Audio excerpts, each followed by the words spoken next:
Si l'église n'est plus capable de jouer ce rôle, ce n'est pas une église, ce n'est pas des adorateurs. Leurs adorations sont vaines. L'église, ce n'est pas pour se faire voir dans ce monde. L'église est déjà vue, l'église est déjà une lumière. Nous sommes déjà des lumières.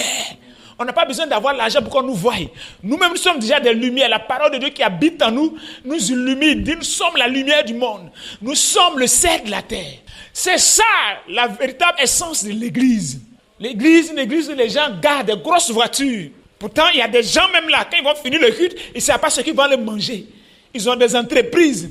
Ou du moins, ils sont capables de prendre le plus diminué, le façonner, le renouveler, changer sa mentalité, et le faire de lui un homme sur cette terre. Mais quand ils vont finir d'adorer, ils rentrent chez eux à la maison. Leur adoration n'est pas parfaite. Leur adoration n'est pas parfaite. Leur adoration n'est pas parfaite. Mes amis, changez maintenant de mentalité.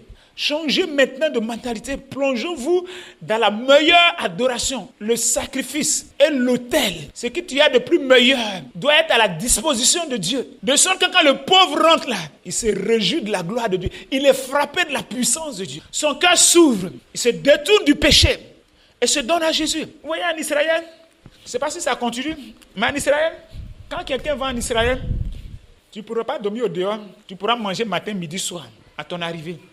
C'est parce que le péché a couvert beaucoup le monde. Sinon, en Israël, là, il y a la nourriture pour les pauvres. Même dans le marché, là, quand ils finissent, là, ils laissent la nourriture pour les pauvres. Même dans les champs, quand ils les récoltent, arrivé à un moment donné, là, il y a la récolte qu'il ne doit pas prendre. Il prend ça, c'est une malédiction, c'est-à-dire de prendre. Vous pensez que Dieu vous rend vous riche, là, c'est à cause de vous-même. Dieu vous fait briller, là, c'est à cause de vous-même. C'est à cause de lui, sa gloire. Dieu ne va pas descendre pour prendre soin de chaque enfant qu'il a créé. C'est vous qui l'avez choisi. Tu es le choix de Dieu. Tu es l'élu de Dieu. C'est toi, Dieu a choisi pour prendre soin de l'humanité. Amen. C'est par toi et avec toi que le Seigneur veut réaliser de grandes choses pour montrer sa gloire à l'humanité. C'est toi qu'il veut utiliser, ce n'est pas quelqu'un d'autre.